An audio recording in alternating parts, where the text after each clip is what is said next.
గారు ఇప్పుడు మీకు 64 మంది ఎమ్మెల్యేలు గెలిచిర్రు. బీఆర్ఎస్ పార్టీ నుంచి గెలిచి కాంగ్రెస్ కండవ కప్పుకున్న వాళ్ళ పరిస్థితి ఏంది? ఈరోజు స్పీకర్ గారు ఎవరైతే బీఆర్ఎస్ పార్టీ ఎమ్మెల్యేలు ఫిర్యాదు చేసిరో ఆ ఫిర్యాదును కొట్టేశారు. వీళ్ళంతా 5గురికి క్లీన్ చీట్ ఇచ్చారు. దీన్ని ఎట్లా చూస్తారు వాళ్ళు? సార్ ఇక్కడ మీరు రాజకీయం 58 మంది అండి, ఒక్కడు కాదు ఇద్దరు కాదు. సిపిఐ పార్టీ నుంచి, వైసీపీ నుంచి, కాంగ్రెస్ పార్టీ, టీడీపీ, తర్వాత బిఎస్పీ పార్టీ నుంచి ఒక్కలా ఇద్దరు మీరు జాయిన్ చేసుకుంది. తలసాని శ్రీనివాస్ యాదవ్ గారికి మీరు మంత్రి ఇవ్వచ్చు, సబితేంద్ర రెడ్డి గారు వేరే పార్టీ వాళ్ళు గెలిచిన మంత్రి ఇవ్వచ్చు.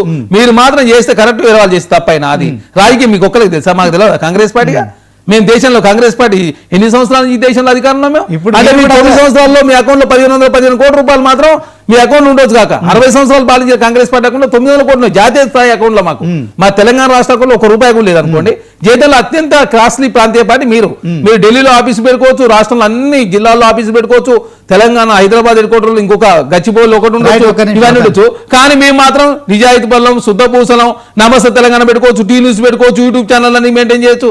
మీరు చేస్తే కరెక్ట్, వేరే వాళ్ళు చేస్తే తప్పైనా మాతో మీకు పోలిక నాకు అర్థం. చర్చ చేద్దానంటే అసెంబ్లీకి మీరేం చేసినా మీరేం తెలుస్తుంది? రవీంద్రరావు గారు, మొత్తానికి గతంలో మీరు 58 మందిని తీసుకున్నారు అన్ని పార్టీల నుంచి. ఇప్పుడు మీరు సుధపుసలాగా మాట్లాడుతున్నారని చెప్పి చరణ్ గారు అంటున్నారు. ఈరోజు స్పీకర్ ఆల్రెడీ ఫిరాయింపు ఎమ్మెల్యేలకు సంబంధించి 5గురు కూడా బీఆర్ఎస్ పార్టీలో ఉన్నారని చెప్పి క్లీన్ చీట్ ఇవ్వడాన్ని మీరు ఎట్లా చూస్తారు? ఇంకొక 5 మందిపై కూడా అతి త్వరలో ఆయన నిర్ణయం వెలువరించే అవకాశం ఉంది కనుక ఇదంతా ఏం చెప్తారు? ఇప్పుడు వారే చెప్పారు కదా, బట్టలు ఇప్పి మొత్తం చెప్పారు, సీక్రెట్ గా చెప్పలే కదా. వారు చేస్తే రాజకీయం, మేము చేస్తే రాజకీయం కదా అంటే వారు చేసేది కాబట్టి మేము చేస్తామని అంటున్నారు. ఇక ఇక దానికి జవాబు ఎవరు చెప్పాలి, ఏం చేయాలి?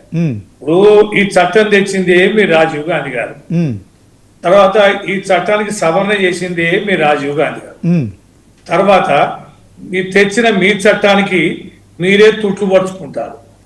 ఎన్నికల ముందు ఏమన్నారు శ్రీనివాస్ గారు, ఇదే పిసిసి అధ్యక్షుడిగా ఉన్న రేవంత్ రెడ్డి గారు, ఈ యొక్క పార్టీ మారిన ఎమ్మెల్యేల నియోజకవర్గాలకు 12 మంది తిరిగి ఈ పార్టీ మారిన ఎమ్మెల్యేలు అసెంబ్లీ గేట్ కూడా దాటొద్దు, వీళ్ళని రాళ్లతోటి కొట్టి తరమండి, ఇట్లాంటి నీచులను ఇట్లాంటి పార్టీ మారిన సహించద్దు, భవిష్యత్తులో ఇట్లాంటి రాజకీయాలు మేము చేయమని వేదికల మీద మాట్లాడలేదా శ్రీనివాస్ గారు?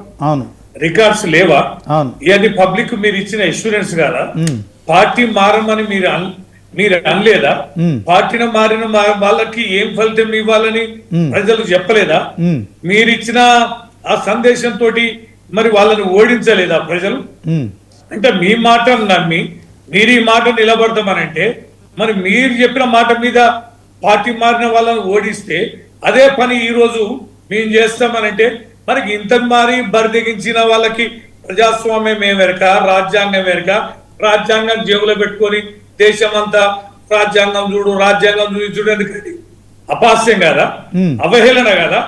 తగుదనమ్మని మీ ప్రభుత్వంలో చేయలే, మీ ప్రభుత్వంలో చేయలే. శ్రీరామసక్కరి మాటలు మీరే చెప్పారు కదా.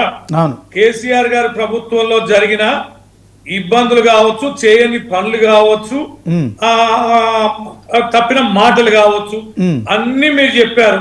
చెప్పి మీరు మేనిఫెస్టో చాలా స్పష్టంగా ప్రకటించారు. అవి 100 రోజులు అమలు పరుస్తామన్నారు. మీరు కదా డెడ్ లైన్ పెట్టింది, మీరు కదా నమ్మబలికింది, మీరు కదా మా ప్రభుత్వం మీద. రవీంద్రరావు గారు, ఇప్పుడు కల్వకుంట్ల కవిత